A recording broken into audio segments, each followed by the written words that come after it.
هر دو عزیز سندروم داون هستن. بله هر دو سندروم داون هستن. پس نسبت فامیلی نداشتن نه عروس اصلا. عروس خانم معرفی شدن به شما. بله عراقی هستن، ما هم که اصالت زنجان مقیم قم هستیم.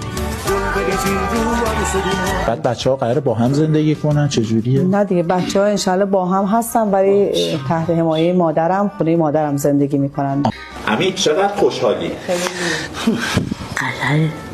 فاطمه بهش میگه قشنگ حرف بزن. امید شما چقدر دوست داری خانومتو؟ امید نه. امیر و زینب دوستش داری؟ آره. شما خوبی عروس خانم؟ حالت خوبه؟ مهریه عروس خانم چند تاست؟ والا عروس خانم ما که مهریه‌اش هر چقدر باشه بازم کمی، ما دوست داریم دنیا رو براش مهریه کنیم، یعنی ارزشش برای ما فاطمه جان خیلی بالاه. بعد مهریه‌شون 14 تا سکه بهار آزادی به نیت 14 ماه. 14 سکه.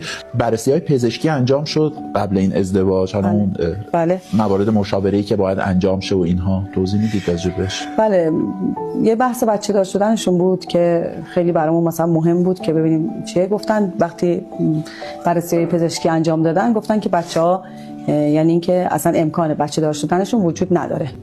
و اینم دیگه خب برای ما دیگه این قضیه منتفی شد، یکم خیالمون از این جهت راحت شد که فقط مسئولیت خودشون دوتا مثلا بالاخره گردنمون هست. گریه نکن امیر آقا.